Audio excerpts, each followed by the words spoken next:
Open mic time, and it's Mike Sirois from the Norm Hitzges and Donovan Lewis show on the ticket. Mike and I will work together tomorrow morning on the radio from 6 to 10 a.m. developing some early chemistry here tonight. It should be just super fabulous. I'm looking forward to it tomorrow. Is there anything more stressful than filling in for the Musers?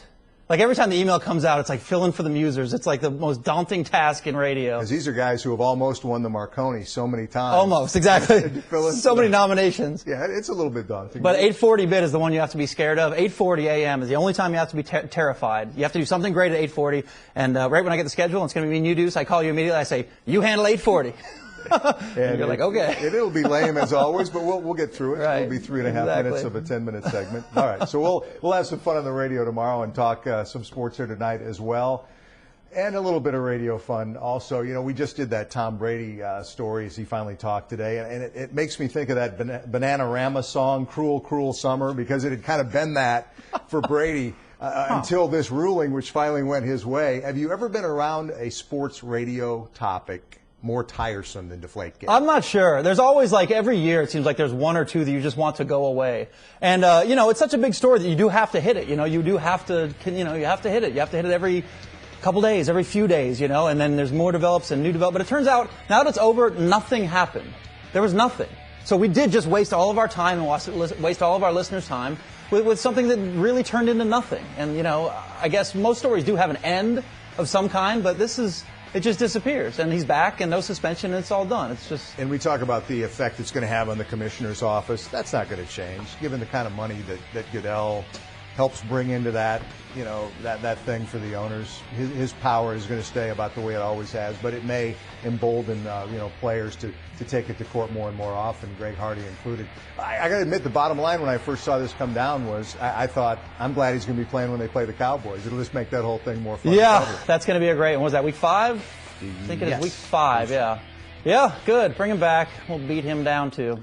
Cowboys cutting to 53 over the weekend and then adding to the practice squad. Jameel Showers tweeted earlier that he's happy to be a Cowboy, so apparently he'll be on the practice squad, the pick over Dustin Vaughn there. The running back situation, though, seems as unsettled as it was when camp started.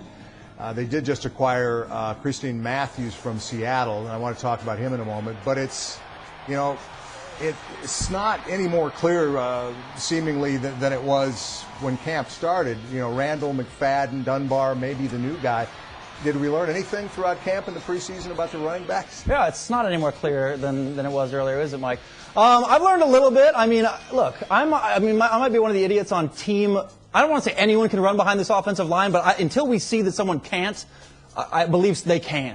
And I think Joseph Randall is going to run wild behind this line. I think Christine Michael, who their new guy is going to fill the gap of short yardage guy. Man, he's a bruiser. He's not an open field guy. We got enough open field guys. Randall can handle that. Lance Dunbar can handle that. McFadden, just got to keep him healthy and we'll see what he can do.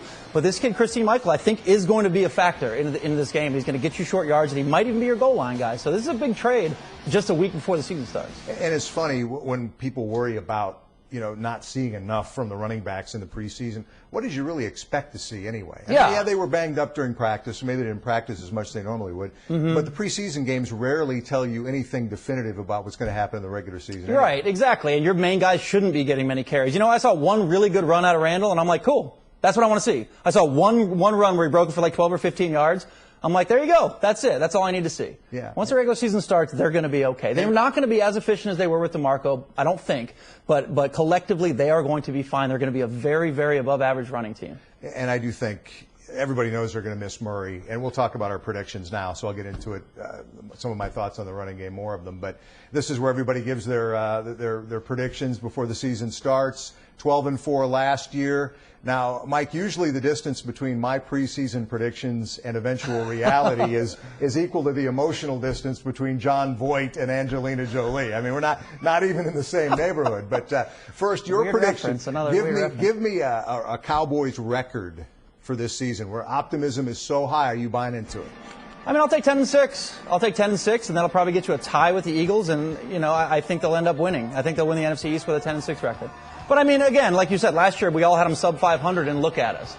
So, I mean, this thing could go south, and the Skandrick injury is a massive one.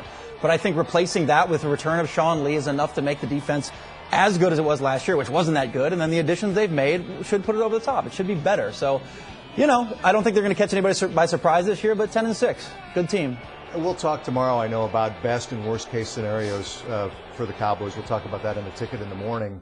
And I do think they're going to have trouble running the football. I don't really quite agree with you about the just being an automatic behind this offensive line. I think early they're going to struggle finding their way to run it. And I think the loss of Skandrick is just huge for this defense. With that said, and I wrote this without us talking, I'm going to go 10-6 as well. We are adorable. Is that the cutest thing, 10-6? It's kind of just the way it is. A little preview of the harmony you'll be hearing tomorrow morning, 6 to 10. Let's go with some college headlines from the weekend now. Baylor and TCU with wins that were maybe a little tougher than predicted. Aggies with a nice win against Arizona State. But that Notre Dame-Texas game is what sticks out to me because, everybody thought Notre Dame was going to win the game. Yeah. Very few saw it being this kind of rout, 38-3. I think Charlie Strong goes from, he's got another chance here this year to really prove some things, to being more on the hot seat than he ever could have imagined this early in his second season. I think they've turned it on, maybe at a 1 setting or 2 setting, the seat. I don't think we're at a 7 or 8 to make it an official hot seat. I mean, it's got to be too early for that.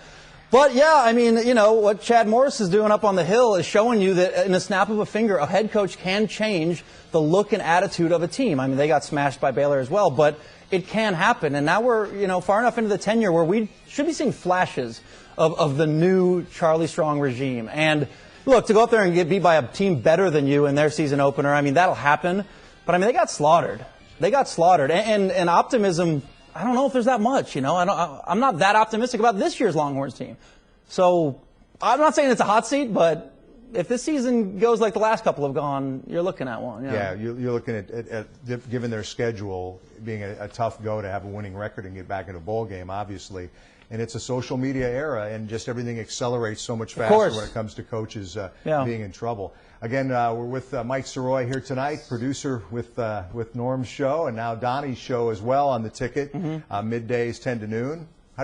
What's the deal with that change, and what's it been like through 1 week working not just with the great Norm, but now with the great Donovan as well? I've been with Norm for about 5 years now, and there's a routine you get into. You get into a routine, and Norm is 40 years, he's a creature of the routine that he's in. So it's been different. It is definitely a change, it's a different thing. But Donovan is a pro. He's incredible. And Donovan and Norm get along so great. Donovan, myself, and Norm, we all get along great. So, I'm really optimistic that it's going to be even better than it has been for a very long time. Norm's not going to change. You are going to listen to Norm, and you're going to get the analysis that he always gets. You're going to get the grind of football and baseball and the in-depth stuff that you really aren't going to find certainly on any other radio station here in town.